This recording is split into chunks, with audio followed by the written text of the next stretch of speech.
Okay, I've got a piece of hornstone here.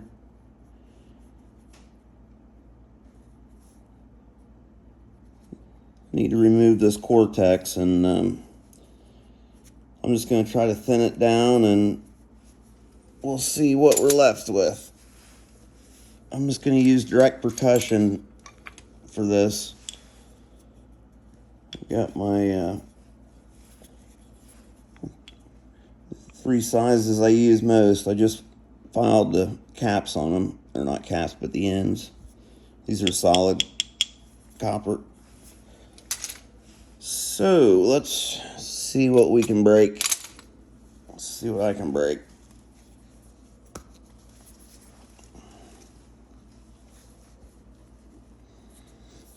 I stretched a piece of white fabric over my light here, so hopefully it's not getting washed out so bad.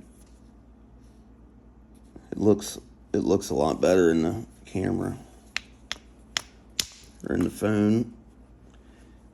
Okay, so I'm just going to go around and chip this cortex off around the edge, and that'll give me a clean surface to,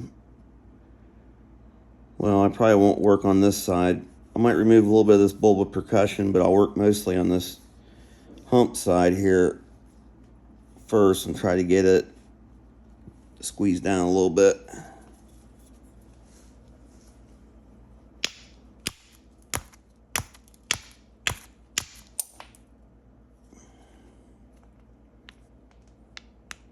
I'm going to support that cortex a little bit, that way maybe it won't break off like that.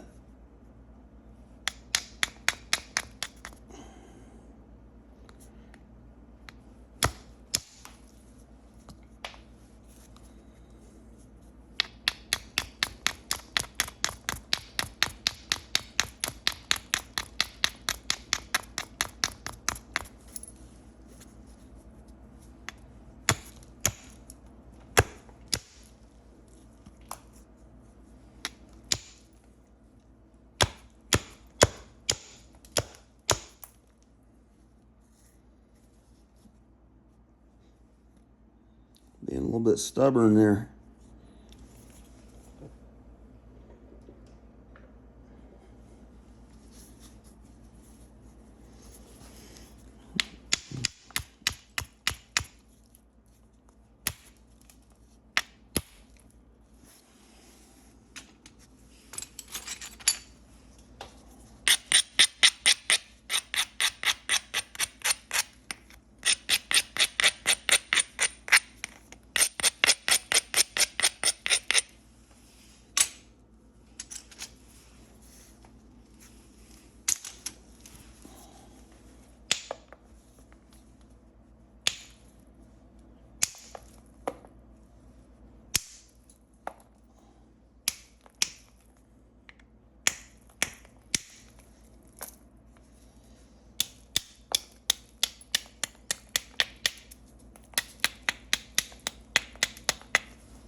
What I'll do is just roll this edge down a little bit. That way it'll give me just enough bevel to come back on that, because that edge ain't quite right to hit that right now.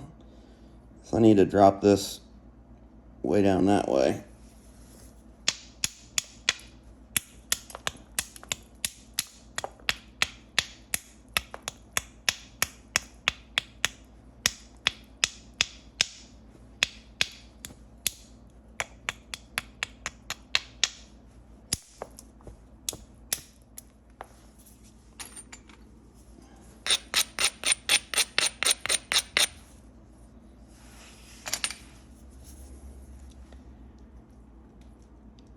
It's a little bit better. Yeah, it'll probably work. Let me try to get it just Am I getting any more? Okay, here we go.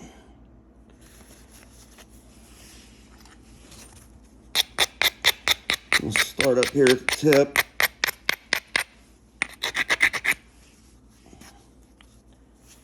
Try to run one right down through here.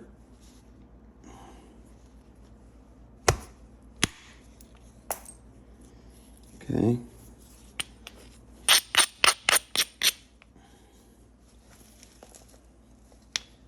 Trying to get used to working around this phone or the camera. Supporting it real good. Just gonna come down and catch the end there and try to shoot a flake down the tip.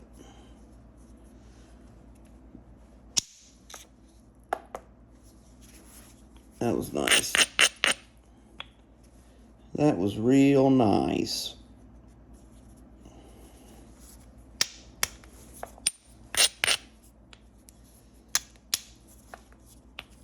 I didn't realize I filmed that last video on making the hardened point. My phone flipped to vertical. So I probably am going to take that video down and delete it. And because I've been able to switch that to the horizontal, the 16:9 framing.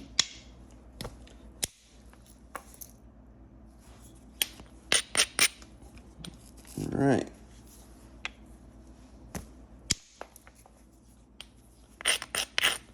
Getting it off there. Some nice material. It's not going to make anything real big, but a lot of guys I know, that's what you got to work with. That's what I do anyway, smaller stuff. It's all real small and blocky, and glacial till is what it is. I'm going to go ahead and try to remove some of this bulb of percussion here. It's kind of sticking out. So I've got a platform here to do that now since I removed this cortex. Give it a little grind. I'm just going to come down and I want to catch it just above the edge. Right on that facet right there.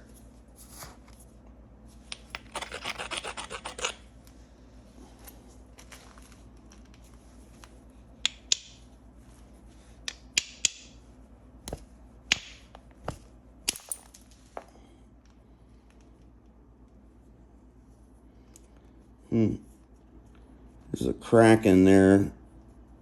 This might be the original left over from where they popped that spall off there.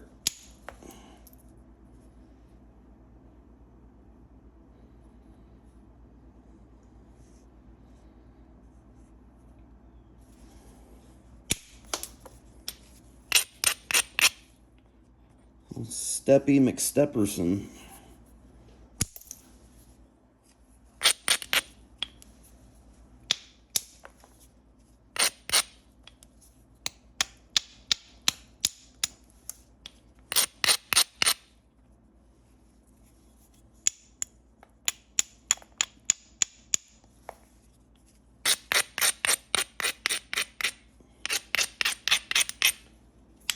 All right. Got a little bit of cortex here we need to get rid of.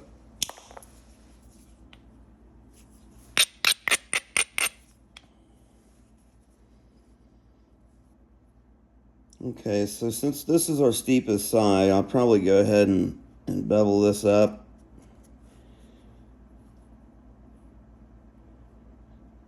And it's also the high point that we need to get rid of, so I'm going to bevel this up, maybe on this corner right here.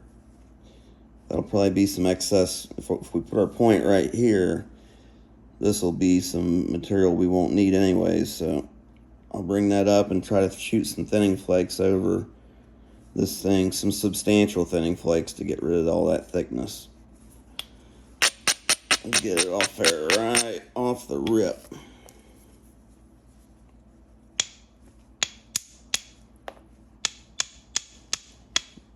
holding the piece at a steep angle and striking, just barely catching the edge and taking short flakes just to get that convexity or that edge to roll over there.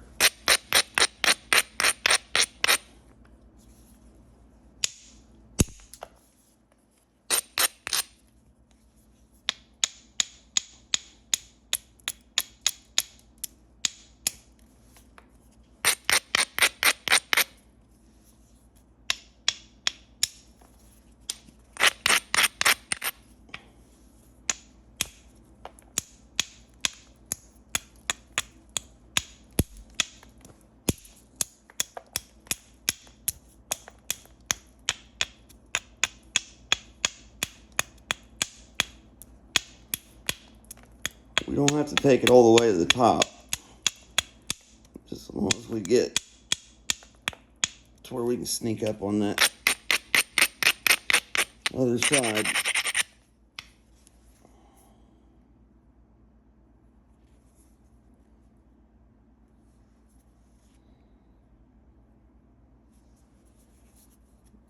I don't like the looks of that, how round that is. I just want it to be a little bit more flat. Sometimes the flake can get squirrely when you hit a convex surface like that.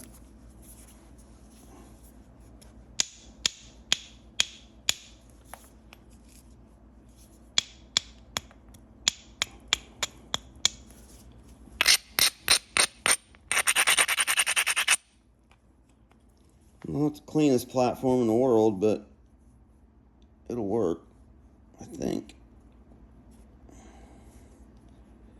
Figure out how to hold this so you guys can see it. You wouldn't think it'd be a hard thing to do, but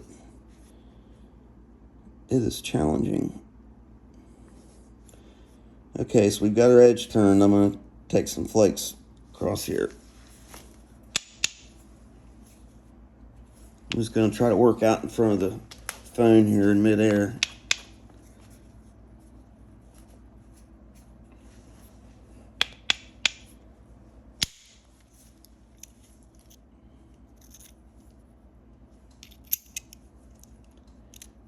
Okay, that was good. Good.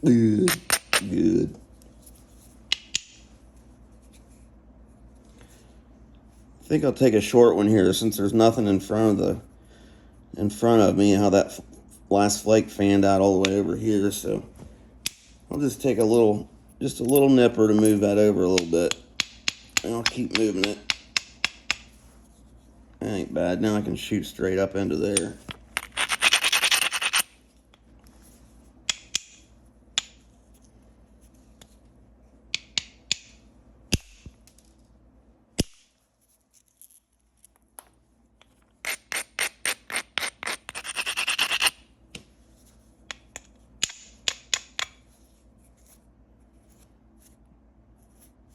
Stuff seems to really be crudding up my bopper for some reason.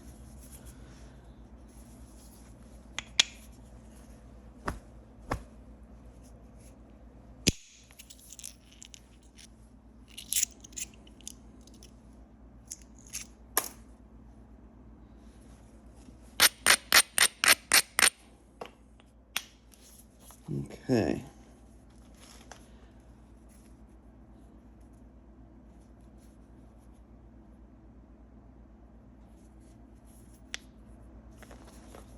I'm going to go ahead and bevel this back up and get rid of this hump here.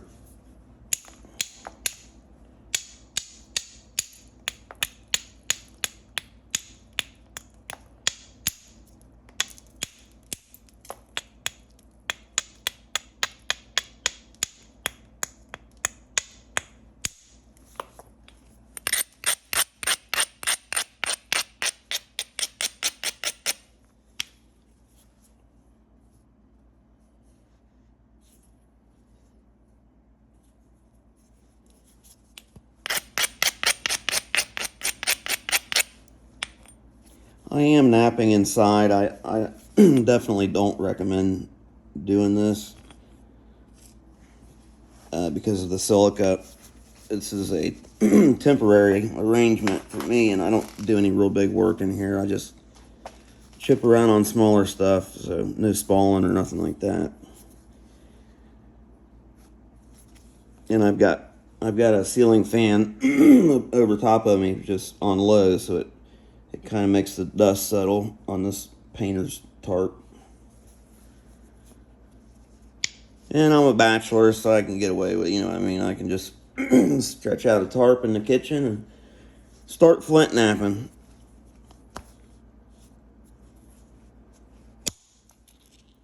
Get nobody to tell me not to. Except for you guys, probably be like, you dumbass, what are you doing? What you thinking, man? Alright.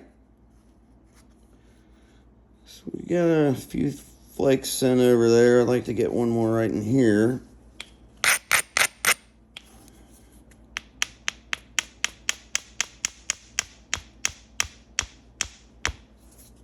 Fine. Be that way.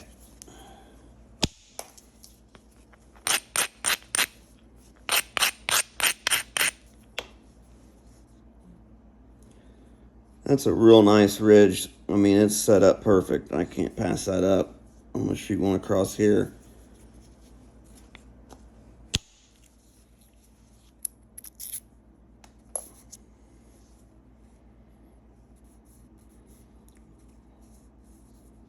Getting into a little bit better stone in there. That outer layer was a little bit tough.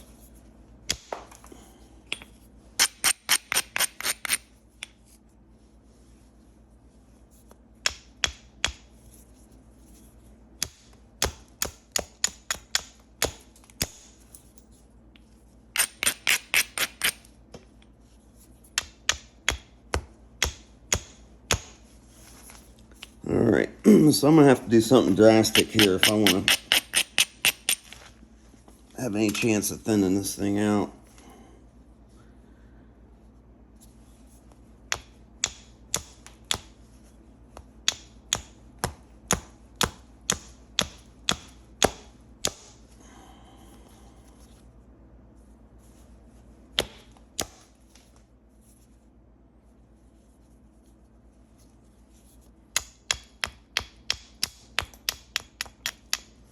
I'm just going to sacrifice a little bit of the length. Try to get a couple up over this end.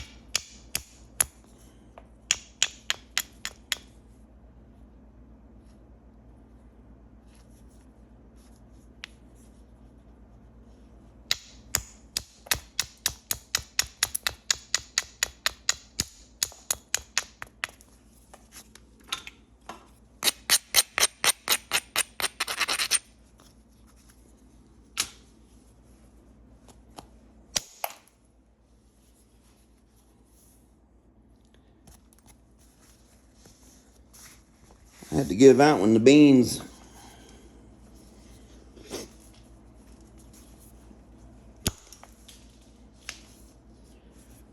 I heard Jake Webster say that one time. You're gonna have to give this one the beans. Give it the beans. Good stuff. Good stuff. If you guys are using copper out there and you know, watching the videos that are available, the guys that are doing copper, that's great. But if you really want to learn a lot about how flakes work and how rock breaks and stuff, you know, Marty Reeder does the abo, but he is got to be the smartest guy on the planet when it comes to flint knapping and rock and stuff like that. He is very knowledgeable, and you can really benefit from watching him and listening to what he's got to say. In fact, if that dude's talking, I'm listening. I can tell you that. So yeah, I've watched a lot of his abo stuff, even though I'm not using Aboriginal tools, I'm using copper. But you guys, if you haven't seen any of his videos and you're learning to flint knap, check him out. He is really, really good. Might even have a little bit of a man crush going on. I don't know. Sorry, Marty. Crushing hard, dude. Crushing hard on you. Just kidding. Just joshing you.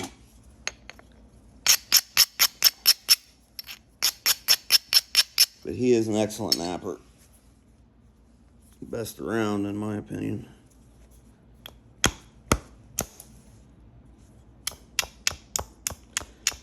So we got, who else we got? Freeze Crack. You guys watch Freeze Crack?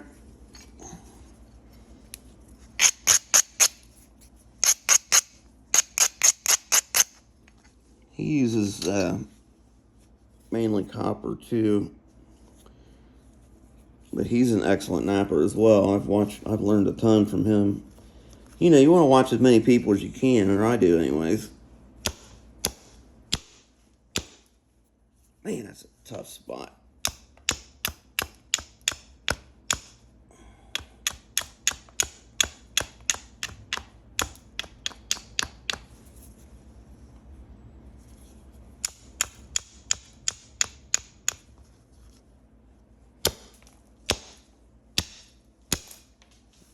Finally.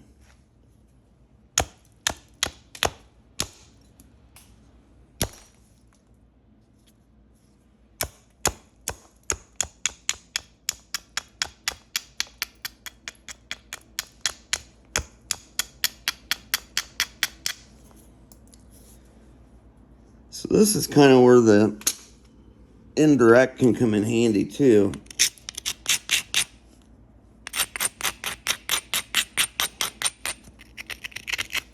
See, I want to hit this platform right here and try to drive some of this mass off and try to follow that ridge. That would be a super hard hit to do with a billet. But if you just grab your under the knee indirect, Jack Crafty special, you can just lay it right on there and do it to it.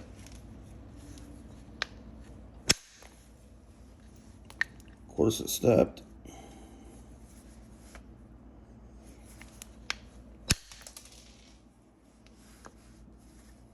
It might not hurt to go ahead and think about switching over to this thing anyway.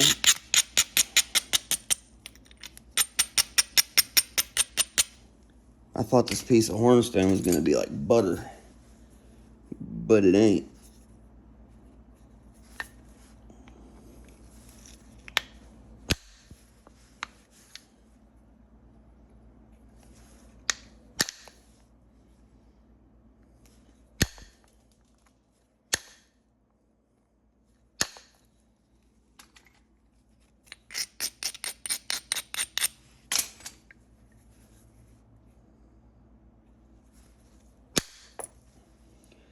There it went.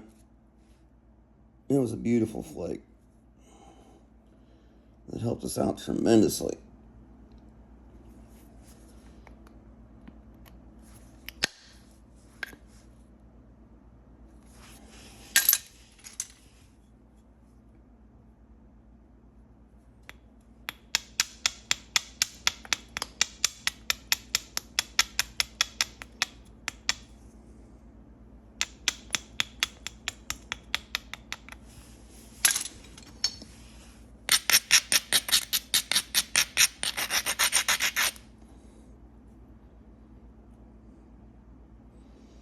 I take a small one right here first, just to isolate this a little bit better. And I'll drive one across through here.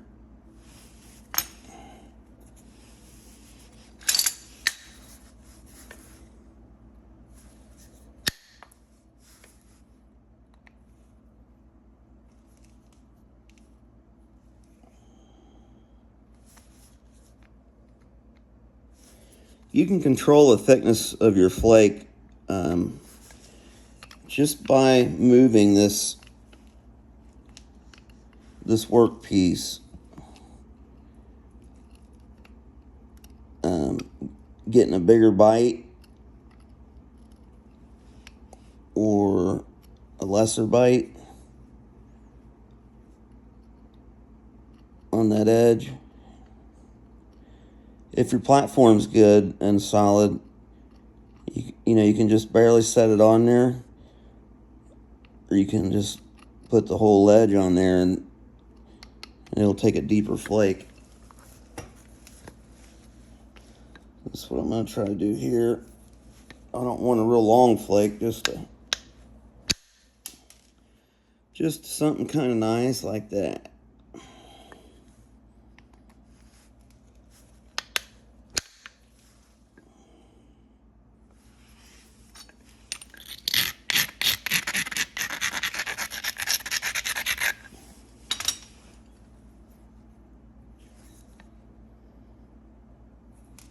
See if I can get another one to run across through there. Nope. I didn't have good enough support in my hand. I felt my hand kick back like that.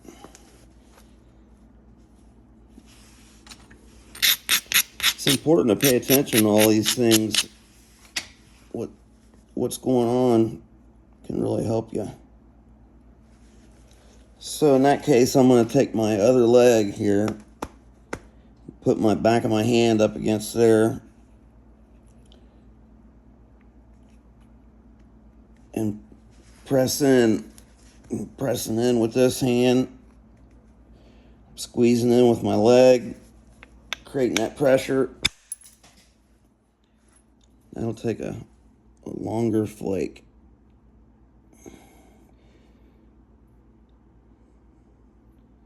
That was a beauty.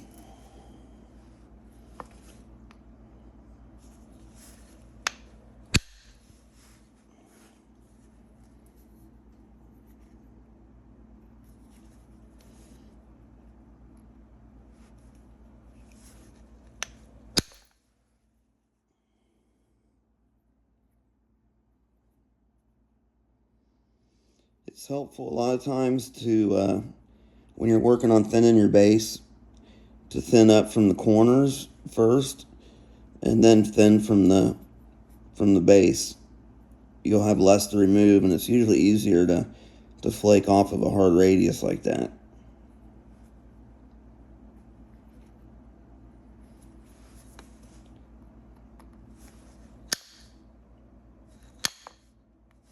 I'm just going to turn this edge up, try to get a couple more up from the base.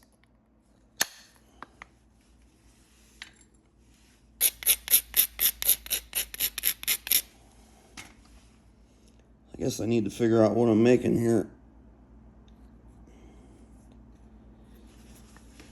I'm going to go ahead and regularize this thing with my pressure flaker.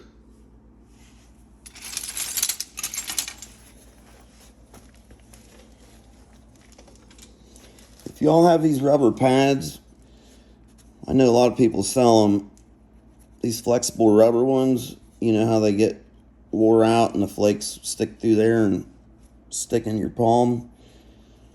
Well, I got the bright idea to put some leather on there. Glued me a piece of leather on the back. Kind of like the way it feels more now. It's a little bit more rigid. I'm sure a lot of people thought about that way before I did, but it took me getting cut about 6 or 8 times. I was wearing a glove with it for a while, and then I thought, wait a minute, just stick a piece of leather on there.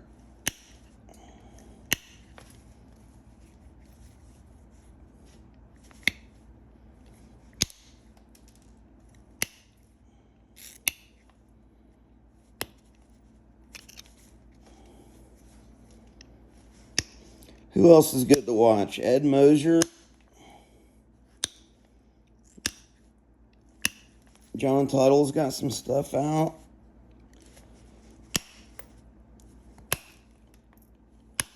Curtis Smith is really good, and he's got a few videos, not a lot, but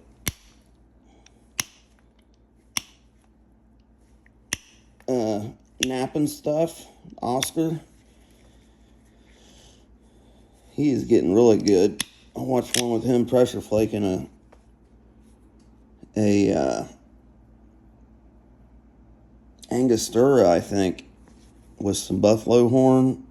Dude, he was ripping them flakes across there from, I mean, perfect ribbon flaking, oblique all the way across the piece. Just laying them out. Stopping them right at the edge. He was working it. I can't wait to get into all those natural tools. Guess let's just go ahead and do it, huh?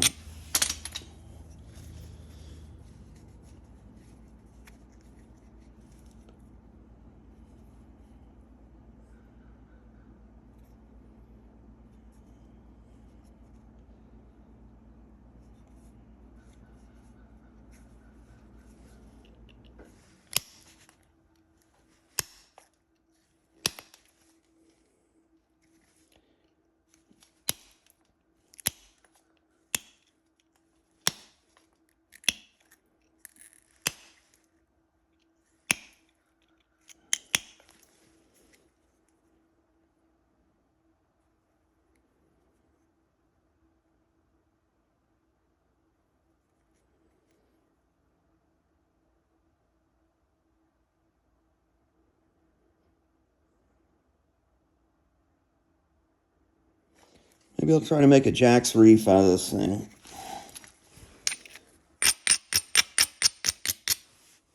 It's got kind of a pentagonal look to it with straight sides, so I can make a pentagonal jack's reef. Maybe. Maybe, baby.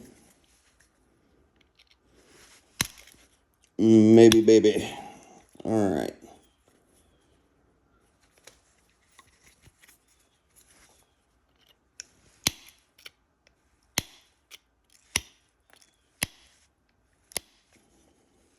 So, here we go. Looks like I got the most thickness right in here. And up and down along this side. This side's a little bit thinner.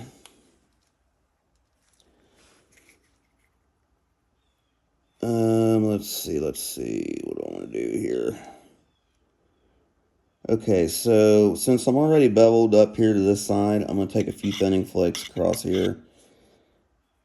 And then I'll bevel it back up and work on this side.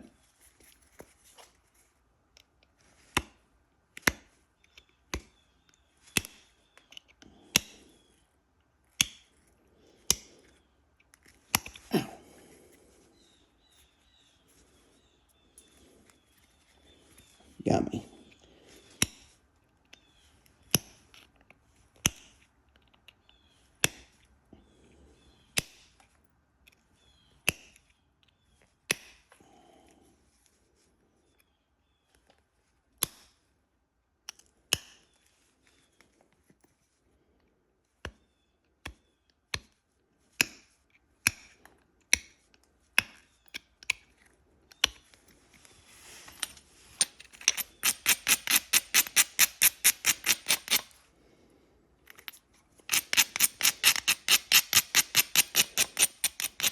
What I did there is basically took it all the way down, and then I brushed it back to move it back up a little bit.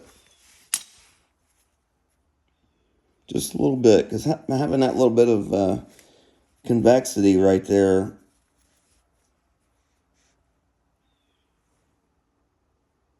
really helps.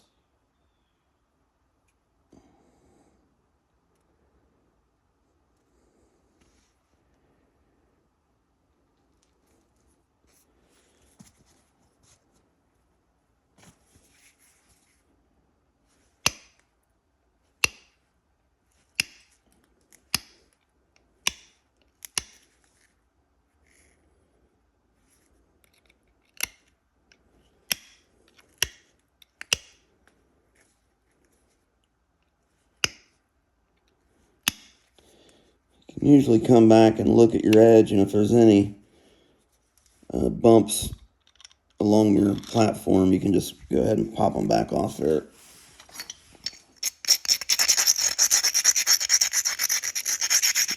Give it a lateral grind with my fine braiders.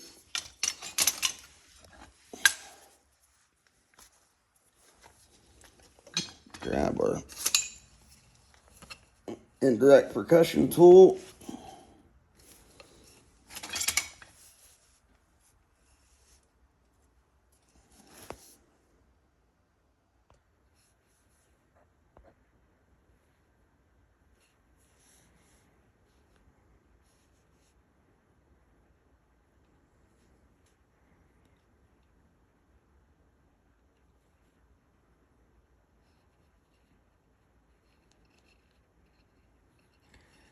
Give you guys a close-up look at the end of my tool. See how it's getting mushroomed out and rolling over. I'm working right just back from where that stuff's rolling over. We can see where it's battered. I'm working off that shoulder.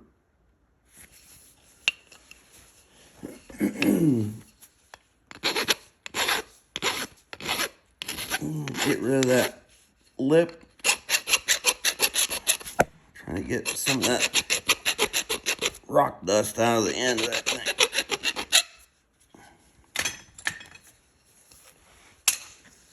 Okay. I'm going to grab my soft leather here.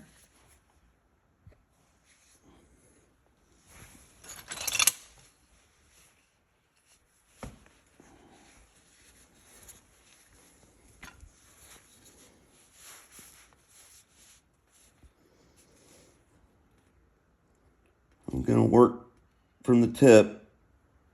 It's pretty flat up here, so I'll start back here, take a small one there, and then space them out.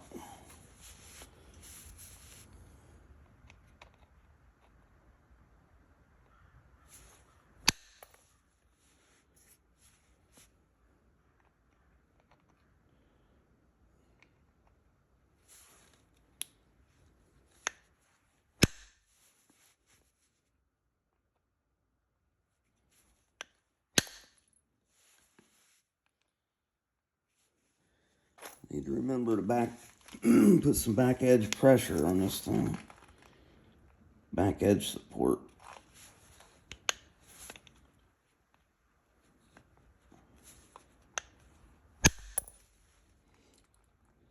See how big a difference that made? Flake shot across there, no problem. Okay, so we're laying it off to the side here real bad. I'm going to take a small flake. You guys know the routine by now.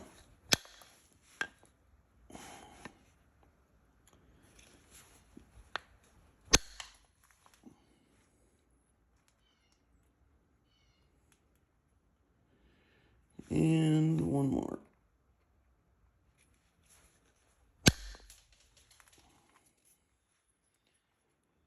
Yeah, that flattened that out real nice.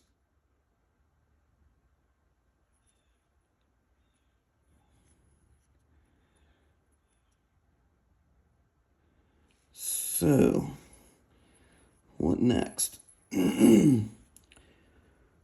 Well, we took them off that side. I think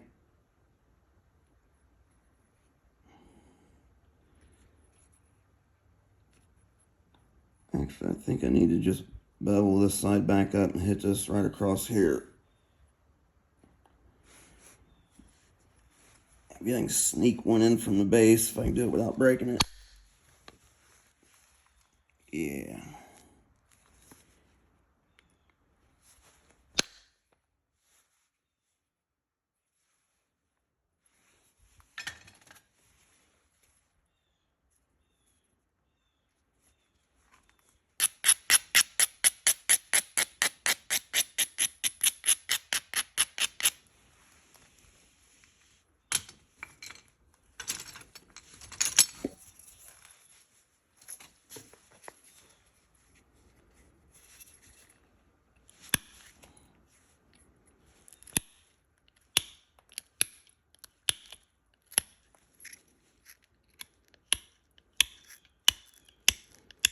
Coming straight down, just beveling this edge up.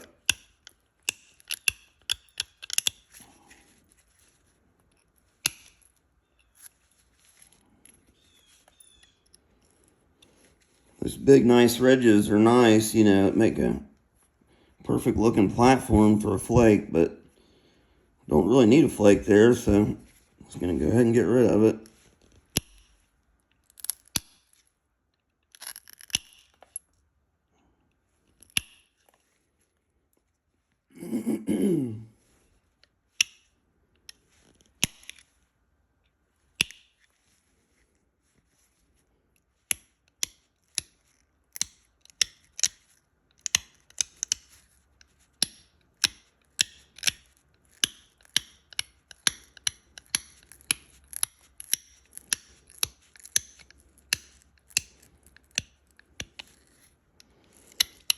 Well, that don't look real good down there, does it? Might be able to get in there and pop them off there.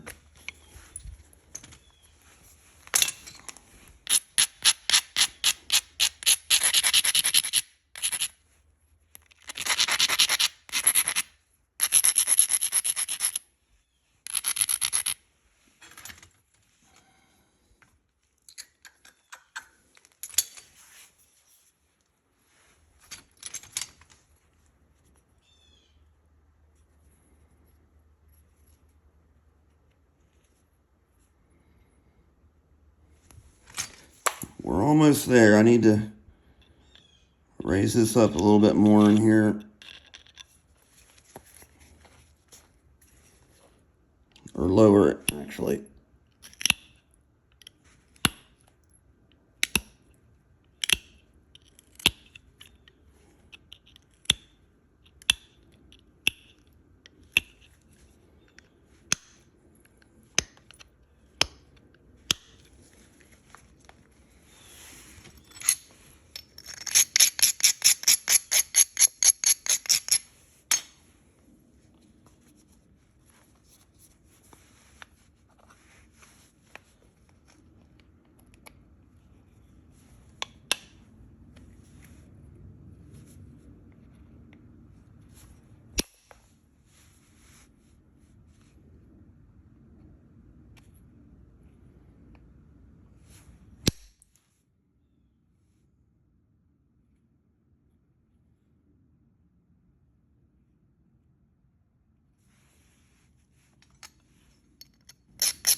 I'm going to try to launch another one off this little ridge here and see if I can fan it out. Take care of this little small step fracture right there.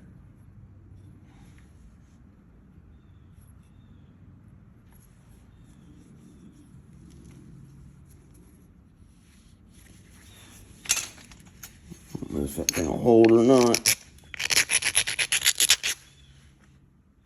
No, it will.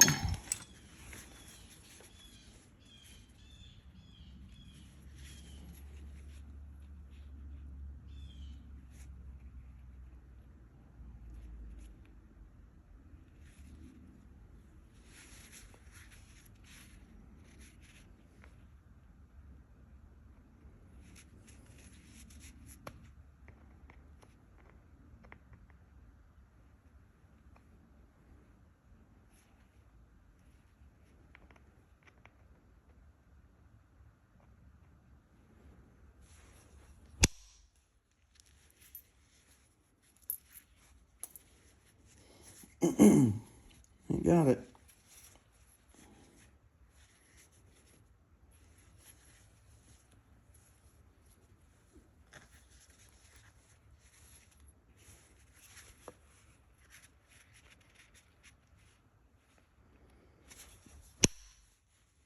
Just wanted a small one there.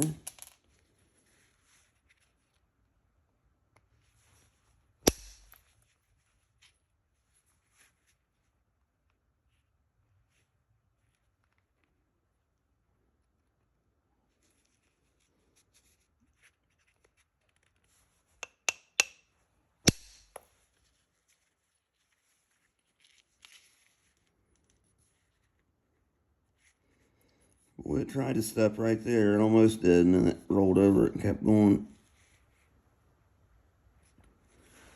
Okay, so this is where those step fractures are next to the edge. I'm going to take a flake here and just angle it down this way and see if it might wrap around and take care of that. It might not.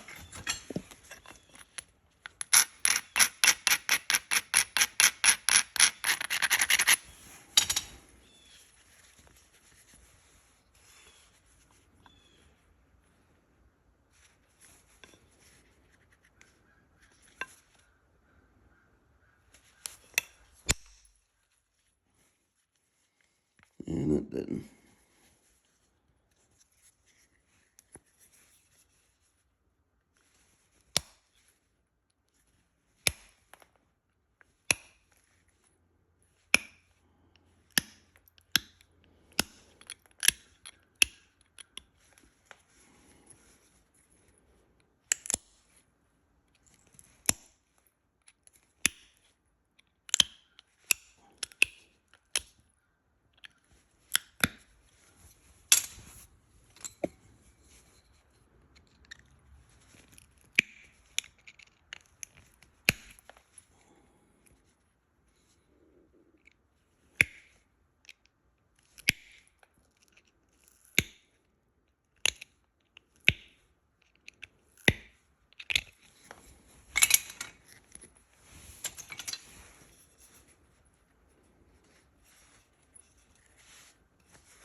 Okay, so we got this side thinned down pretty good. Now we're going to move over to this side.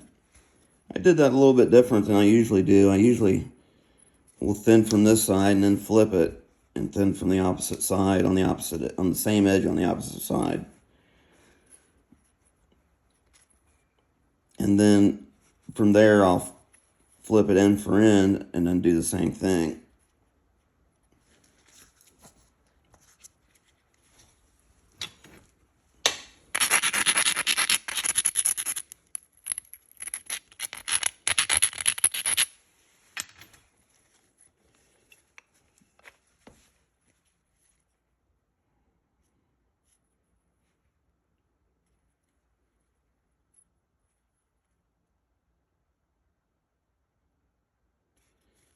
All right.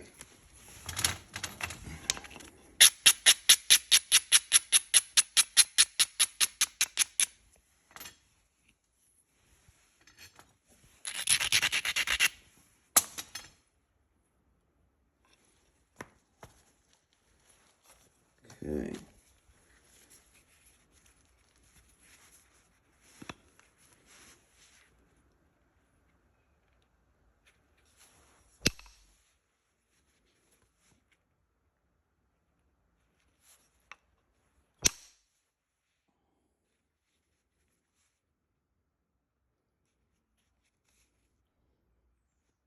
Oh for 2. Got that one.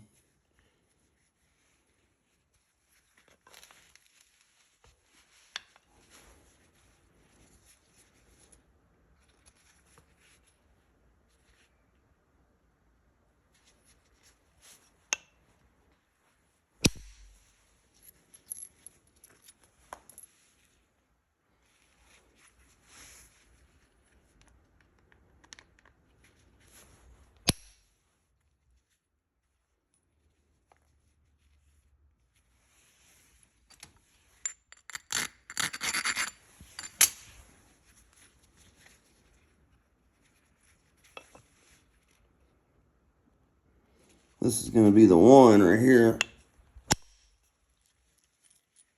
Oh, look at that little cute little thing. Jinx myself big time.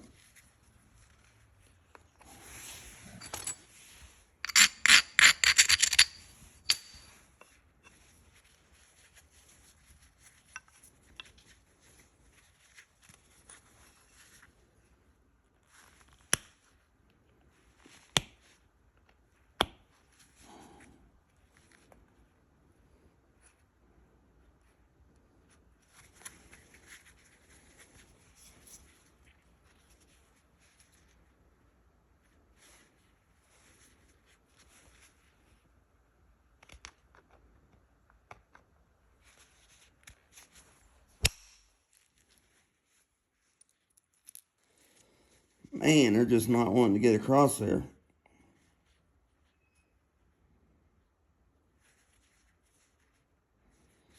What am I doing wrong? I just need a bigger hammer.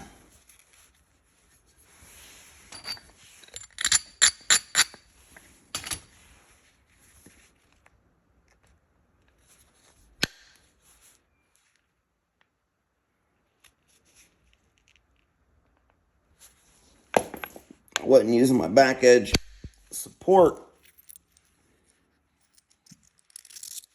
That's what I was not doing. It makes a big difference. Makes a big, big difference. I hope I wasn't out of the frame there.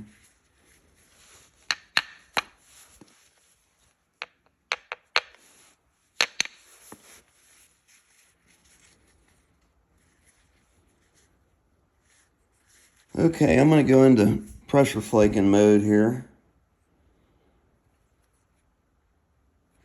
And I think I'll do maybe do a part 1 and 2. Well, maybe not. It's already 52 minutes.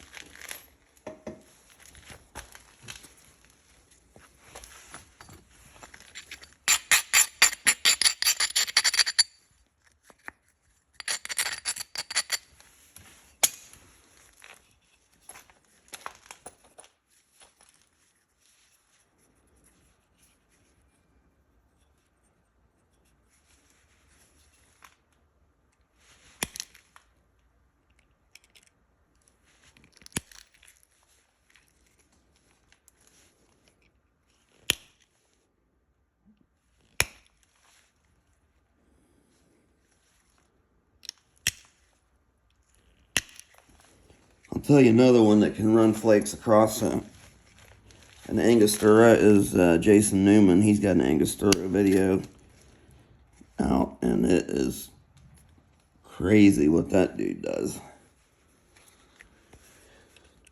He makes some amazingly thin pieces. If you've been flint knapping very long, I'm sure you already know.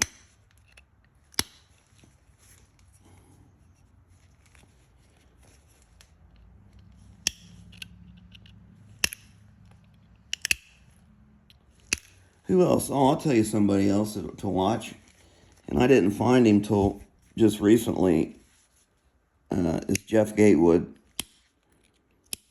Jeff Gatewood is basically kind of the one that got me working, swinging real quick with the boppers. I don't think he uses solid lead in those videos, and the videos are older. I mean, they're not real high quality or anything, but watch him because he is really, really good.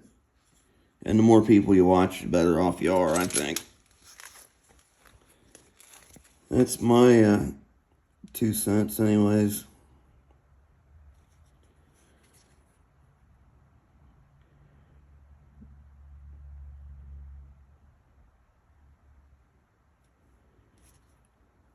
I hate to change my mind again, but I think I'm going to do a little Dalton out of this thing.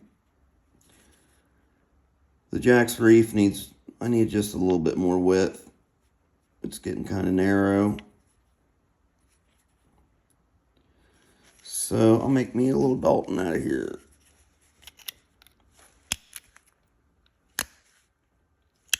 Start roughly working on the shape.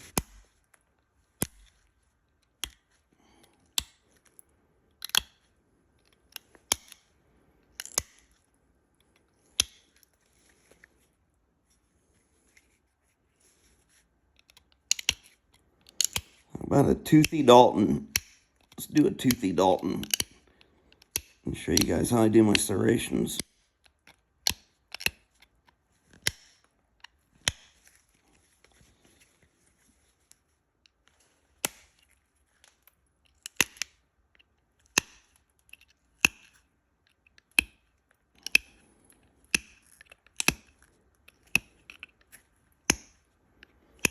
I usually try to send a flute up one side of my Daltons.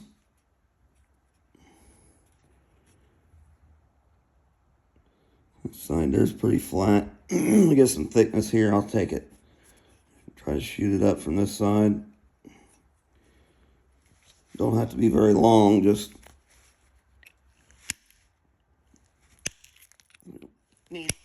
thin that base out.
This probably isn't necessary for what I'm doing here, but sometimes it helps when you make your fluting nipple.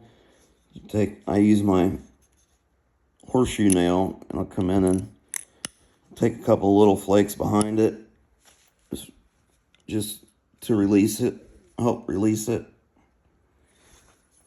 I call them release flakes. I guess that's probably what they're called.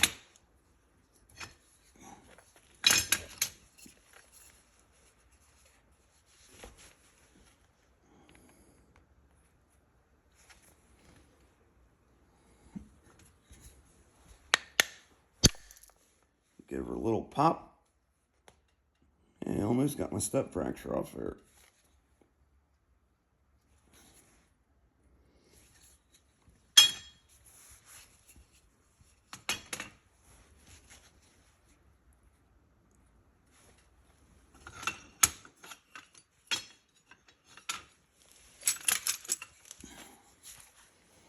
I'm going to try to pop this one off here.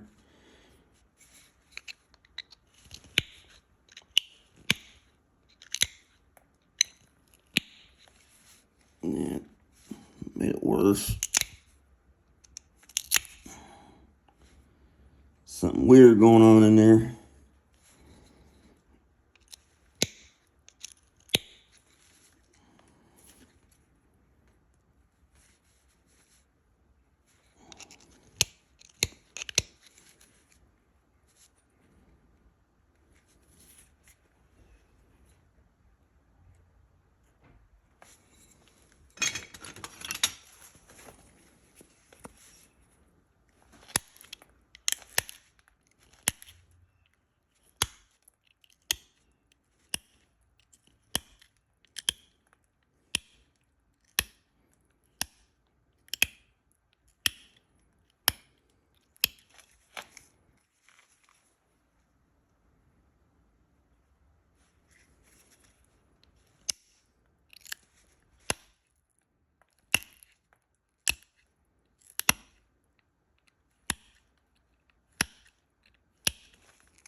Just bringing my base in a little bit here.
Trying to get this one established, and then I'll just match the other one up with it.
Gotcha.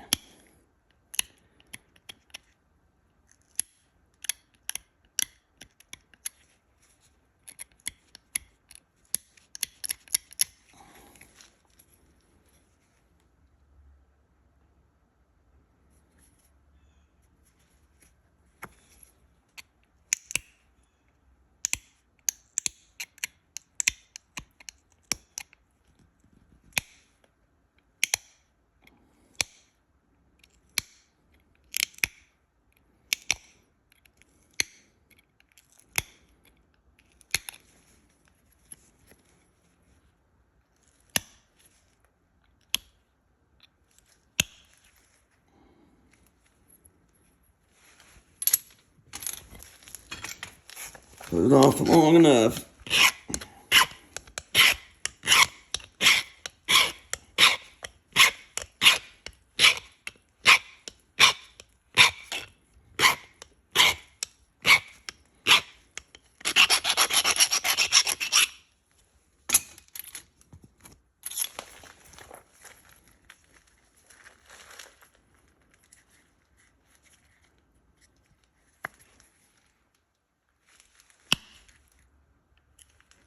Oh yeah, much better. What was I thinking?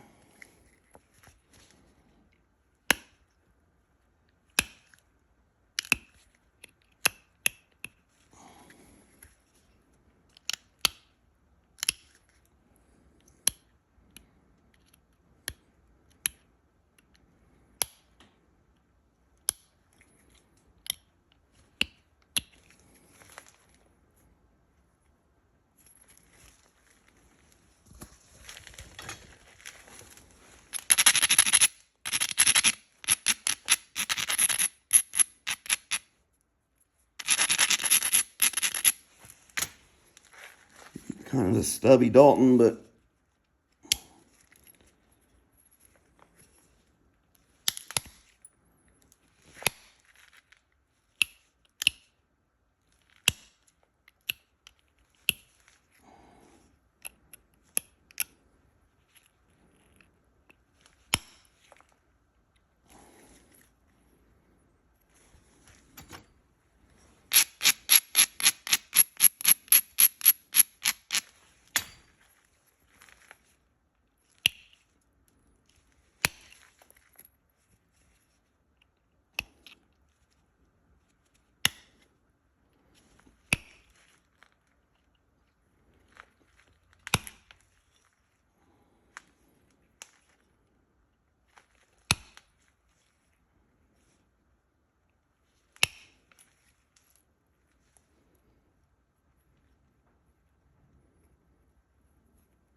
definitely going to be an A and a B side to this one.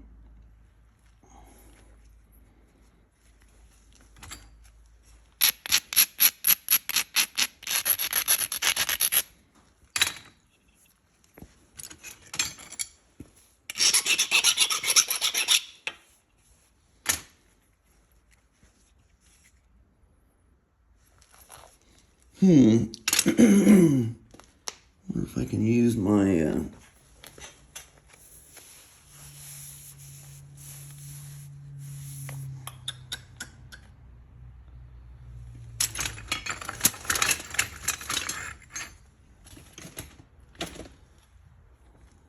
well, yeah, there it is.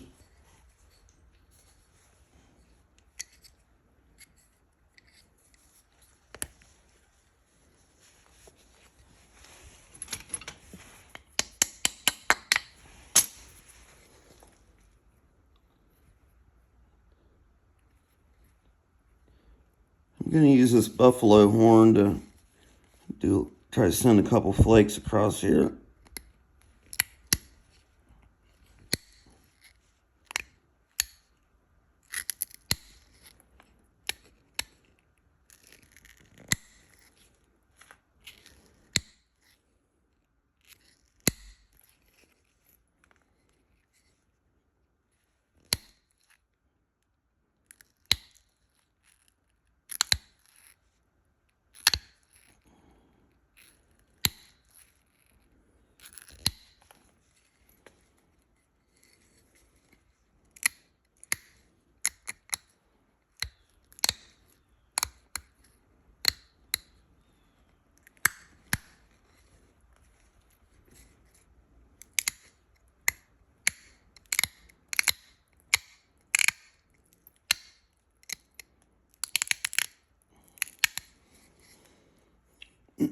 want to bring these edges in and make this thing look like it's been resharpened, because if not, it'll just look like a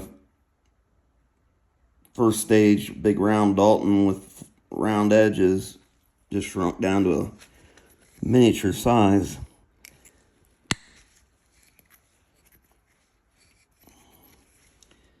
And Dalton's, most of that early archaic stuff's got a left-hand bevel on it.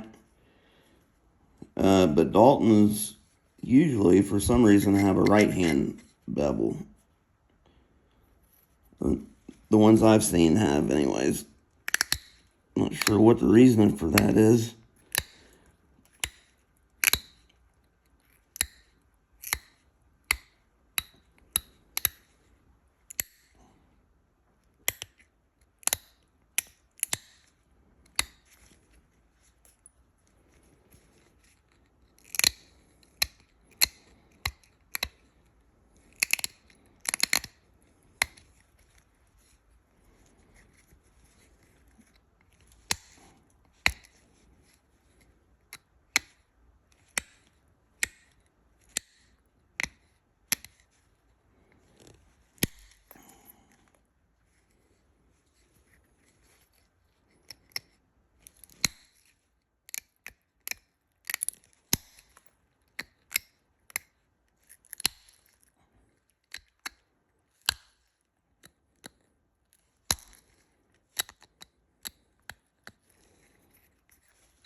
I hope some of this stuff's been helpful to some of you guys. If you're still watching, I appreciate it. I know it's another long one, but I told myself I wasn't going to rush through these. But once you get up over an hour, it's like, man,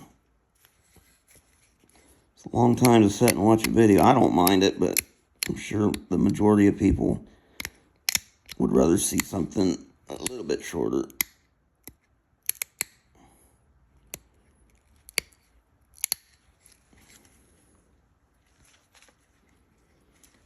Okay, that side's starting to look a little bit better.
This buffalo horn is really good for shearing. If you're using the pressure flaking and you need to shear an edge, this stuff is excellent for that.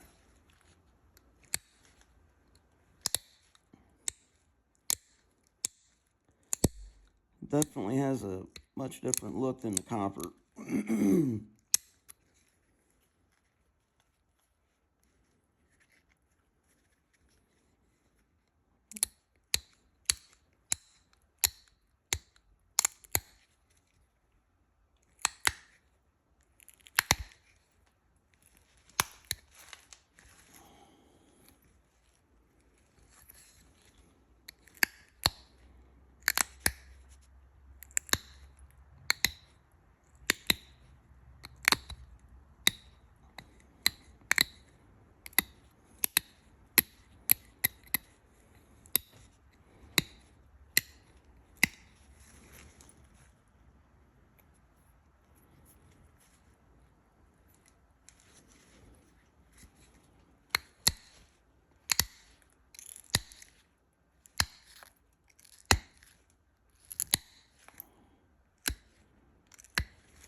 Okay, guys, I think I'm gonna call it good right there.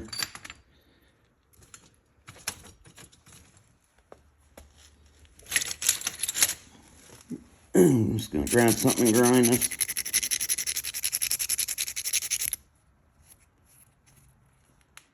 Grind the base.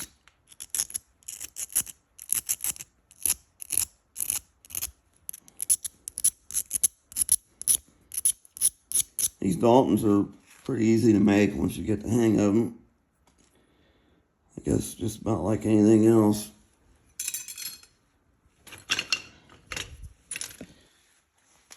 And I'm definitely gonna have to fix that.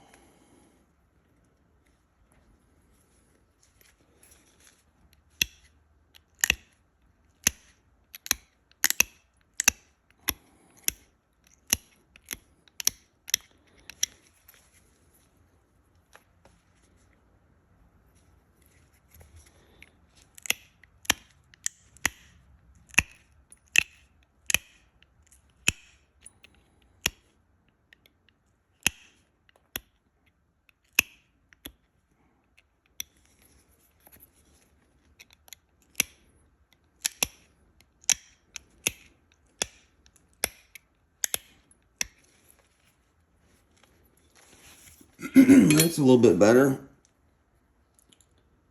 So I'll finish touching it up around the edges, and I'm not going to do much to it. Actually, I might not do anything to it.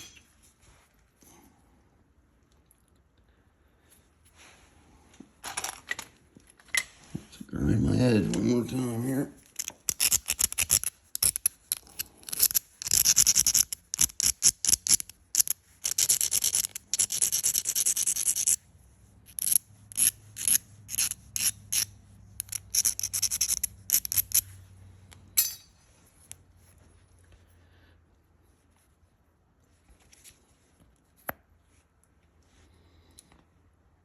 Okay, guys, thanks for hanging in there with me. More to come. Hope everybody has a good day, and thanks for watching.